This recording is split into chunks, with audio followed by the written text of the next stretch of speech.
नमस्कार, उम्मीद है आप अच्छे होंगे।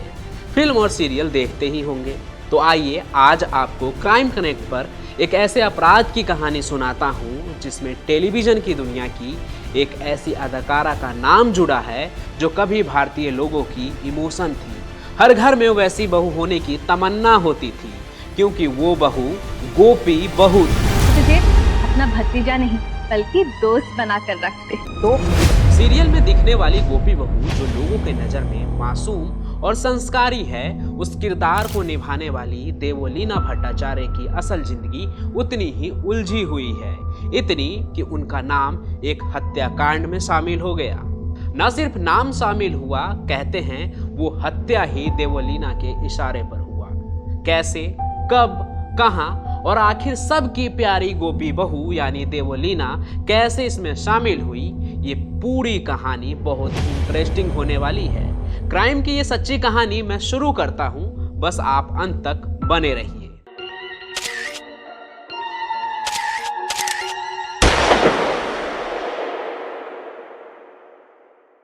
29 नवंबर 2018 पंतनगर थाने में 2-3 लोगों के साथ रौनक उदानी पहुंचता है।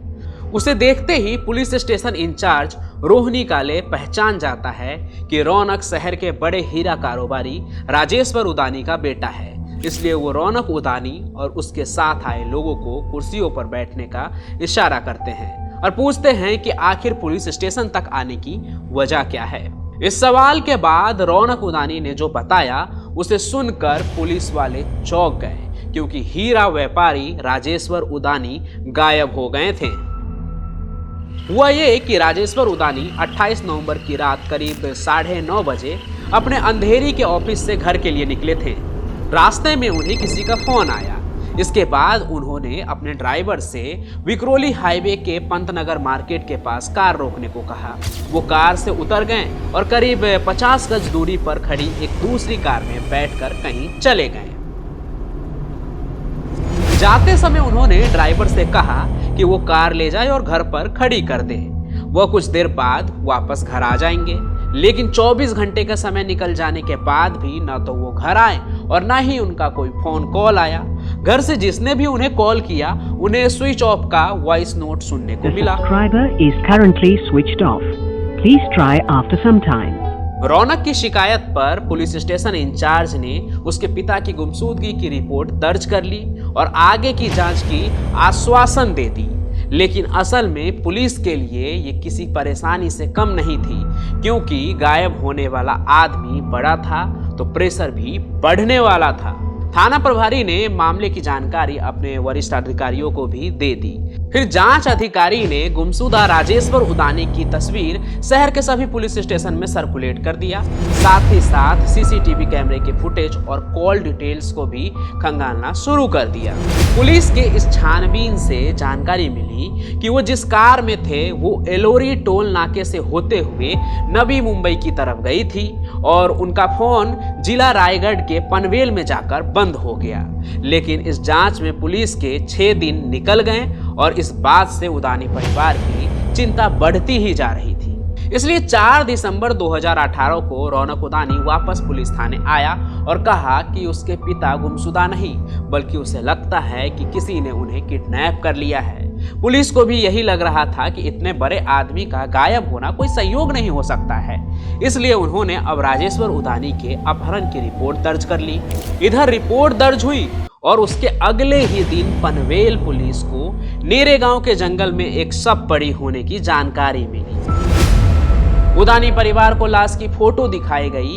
तब कपड़ों, जूतों और बेल्ट, घड़ी आदि से रौनक उदानी ने उस लाश की शिनाख्त अपने पिता के रूप में कर दी, यानी राजेश्वर उदानी के रूप में।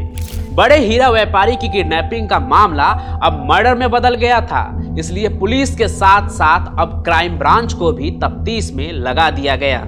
आगे एक बार फिर से राजेश्वर उदानी का सीडीआर चेक किया गया और उसमें कुछ ऐसे नाम सामने आए जिससे यह मामला, पूरा किडनैपिंग और मर्डर का मामला और भी हाई प्रोफाइल हो गया।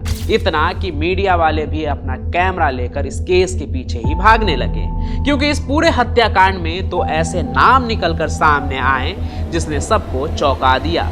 पहला नाम प्रदेश के गृह निर्माण मंत्री प्रकाश मेहता के पूर्व सचिव सचिन पवार का था और दूसरा नाम स्टार टीवी धारावाहिक साथ निभाना साथिया की अभिनेत्री देवोलीना भट्टाचार्य का था। वही देवोलीना भट्टाचार्य जो भारत के हर घर में संस्कारी गोपी बहू के रूप में जानी जाती है। जिस दिन राजेश्वर उदानी गायब हुए थे उस दिन सचिन पवार ने उदानी को सुबह से लेकर शाम तक 13 कॉल्स की थी, लेकिन पुलिस का शक उन पर तब और भी बढ़ा जब उन्हें पता चला कि सचिन पवार 29 नवंबर से ही गायब है, यानी राजेश्वर उदानी के गायब होने के अगले दिन से ही। और सिर्फ सचिन ही नहीं बल्कि देवोलीना भट्टाचार्य भी तब से ही गायब थी।